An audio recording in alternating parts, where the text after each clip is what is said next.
Hey, this is Brandon with Mississippi Gamers here. Came here today. This is my first YouTube broadcast, and what I wanted to do is I run a lot of Pathfinder adventures, and I do a lot of product reviews on threads and forums, especially Paizo forums.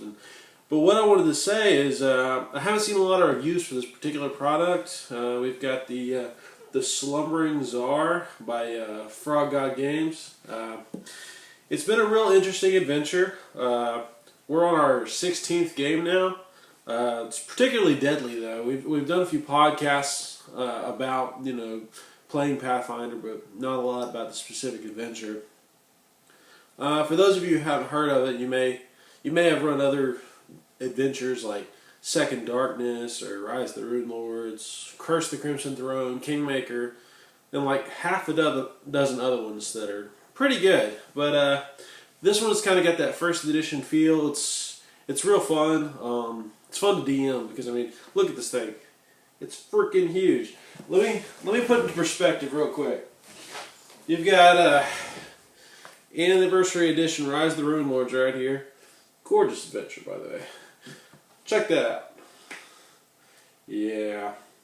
I mean, and honestly, you're getting what you pay for. This thing is about $100 if you can just get the hard copy. It's 1,000 pages of well-written adventure. We've talked about on our podcast about how challenging it can be and what kind of game it relates to. I'd probably say it's closer to a cross between Kingmaker meets probably Rise of the Rune Lords, because there is some settlements and things you can do, but mostly it's a site-based sandboxing adventure where your players can end up wandering around and just kind of exploring the sites and doing a lot of combats. Now, what I will say is, if you're like me and you never got a chance to run World's Largest Dungeon in 3.5, this is kind of your second shot at it.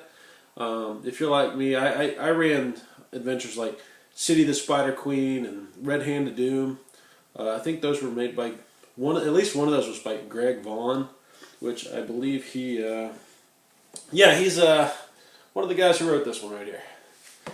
But anyways, they're a whole bunch of fun, and like I said, I've been all over YouTube, and there's not been really a lot of people talking about it, and Paizo puts out a lot of really great products, and you can see behind me I've got my own little gamer shelf, but lacks my 3.5 stuff that I sold when my group got into Pathfinder, because we've really dived head on into that. But anyways, this book, it's Pathfinder compatible. What I'd say on a challenge rating, you really need to have a bunch of experienced players. And as a DM, it's going to tell you to make recommendations about how to help your party out and so they can survive the adventure. My casual group runs between 4 and 9 players, averaging about 7. We've played 16 games. We've had 7 party deaths. Only one of those was a permadeath so far, except for the one of the bodies was not retrievable. So that guy has a new character now. But if you guys have any questions about this adventure, I know I did, because when I saw it I said, well, what is this thing? It's by this company I haven't heard of, and it sounds really cool, but the price is really high, and it took a lot for me to go out there and start doing a little bit of reading. But the first chapter is free. You can go to Paizo or I think the Frog God Games website, and you can pick up the first chapter for free, which will give you some great insights on how the adventure runs and what you can expect. But I've got about a 200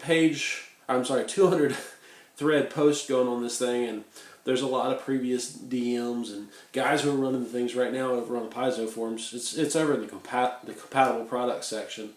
And just in case you were curious, it's not a standalone adventure, because I picked up this other beauty.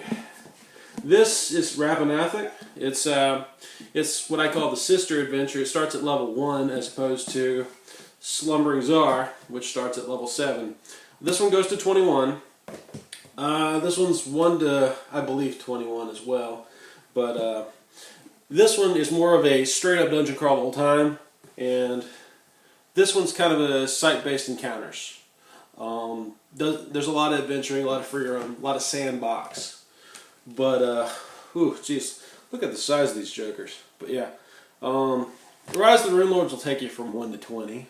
Well, actually 1 to 17. That's kind of how Paizo does their adventures, which is great. And I've talked to the developers on the forums. I was very active, and I even wrote a little adventure that ended up in Wayfinder number 7 called Chopper's Island.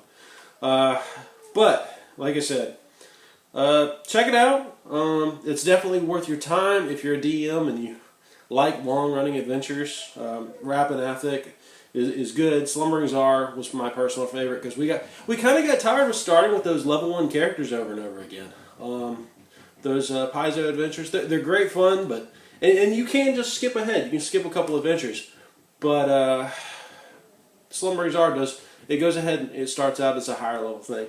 But anyways, I'm about 6 minutes here, and I don't really know much about YouTube uploading, so I'm kind of learning. So if you got any comments or questions, just post them, and I'll try to answer them best as I can. I'll put out another video pretty soon, hopefully, if you guys like this thing. Like I said, this is Brandon with SMG, South Mississippi Gamers. We have podcasts, etc. But hit me up.